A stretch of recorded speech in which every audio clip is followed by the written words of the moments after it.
ایک غریب شخص نے اپنے گھر کے اندر چھوٹی سی مسجد بنائی، 7 مصلوں والی مسجد بنائی، کیونکہ اس کے 7 بیٹے تھے۔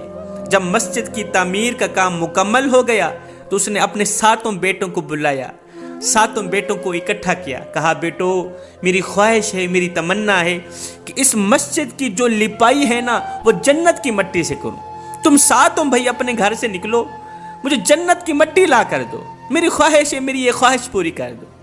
اب 6 بھائی گھر سے باہر نکلے، کہاں جا رہے ہیں؟ جنت کی مٹی تلاش کرنے جا رہے ہیں۔ کام تو بڑا ہی مشکل تھا، لیکن باپ کا حکم تھا، انکار کی گنجائش بالکل بھی نہیں بنتی تھی۔ اب 6 بھائی گھر سے باہر نکلے، 7واں بھائی گھر میں رہا اس لیے کہ وہ بیمار تھا۔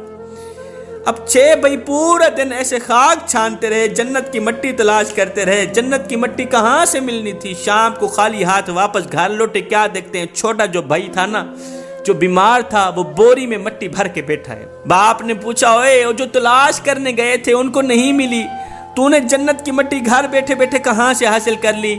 کہا بابا بوری اٹھا کر اپنی ماں کے پیچھے پیچھے بھاگتا رہا، جہاں جہاں میری ماں چلتی گئی وہاں وہاں کی مٹی اٹھا کر بوری میں ڈالتا گیا۔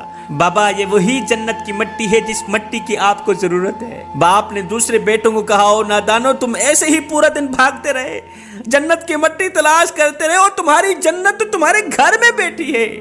ہائے جوانو، تمہاری جنت بھی تمہارے گھر میں بیٹھی ہے۔ ماں کے پیروں تلے جنت ہے، ماں کی قدر کیا کرو، بوڑھے باپ کی قدر کیا کرو، اپنے والدین کے آگے اونچی آواز میں بات مت کیا کرو، اونچی آواز میں بات مت کیا کرو۔ جس دن یہ خاموش ہو گئے اس دن تم ان کی آواز سننے کو ترسو۔